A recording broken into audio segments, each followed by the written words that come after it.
Oh, hi. You just caught me after I was done patrolling the area around my cabin that I've been quarantined in for months. I started quarantining here after that worldwide pandemic started and scared us all. So I've had to patrol the area to make sure nothing's out of the ordinary. No one's coughing, no one's sick, or else. I started quarantining with a buddy of mine. You probably know him, he's been around. But unfortunately, he went to his family. He's doing alright, but he left me all alone. It makes me sad. See, I've been quarantining for months, since March. Don't worry, I've got everything I need. From food, to a bed, to...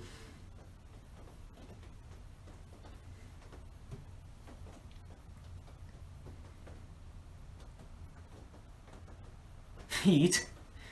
The bed's great for everything except for sleeping, and while I'm out here, I've even had time to practice my skills. Man, it sure is hard to breathe in this. Well, it's not all fun and games out here. Although I've had time to practice my scootering skills, I still cut myself from time to time, especially when I fall off my scooter. I need to learn how to treat said cuts. Luckily, being out here for so long has taught me a lot, so I'll teach you too. Why not?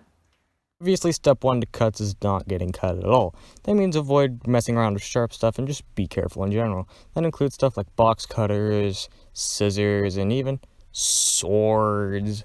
What really gets you the most of the time is the stuff you're not expecting. Using bananas is a joke, but really, it's the stuff you don't expect. Cuts range in size a lot. The smaller they are, the easier they're to take care of, but the bigger they are, the more bandaging you're going to need, the more damage they're going to do. Smaller cuts, you really only need a band-aid like this after they're clean, but bigger ones, you're going to need a big thing. You want to make sure that your hands are washed just in case you're going to be using your fingers to scrub out your wound, but you can also use a towel. This is my example of a smaller cut, and I'll show you how to clean it. The first step to cleaning a cut is obviously the soap. It gets all the dirt out and whatnot, and the dirt is the most dangerous part because you can get infected, which is the worst part.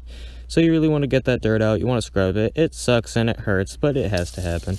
Run it under some hot water to really get the dirt out and scrub it. It really does hurt, but you have to do it. You don't want to get infected, right? So after you scrub, go ahead and make sure the area around it's dry and whatnot. Then you want to get probably a small band-aid or bandage for it, like so.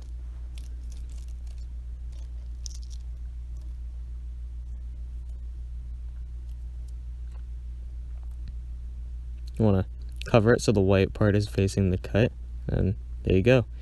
That'll stop it from bleeding, stop you from losing more blood, and you're good. You'll heal up in no time. Now, I want to show you a trick my Scoutmaster showed me a while ago. For bigger cuts, you can use bigger stuff. For example, I have my scouting handkerchief here. You all have it, so you can all use it. So, what he showed me is if you have a big cut, you can wrap it around your arm to stop it from bleeding. This works a lot better than you'd think it would, and it could really help people in the future. So if you ever have a big cut, just remember this trick. It works really well. And I hope you guys got as much information as you got for as much time as I spent goofing around. I hope I got the information out in a good way. It's my first time, so hopefully as I go along with the rest of the first aid stuff, I get a little bit better. Thanks, and, be prepared.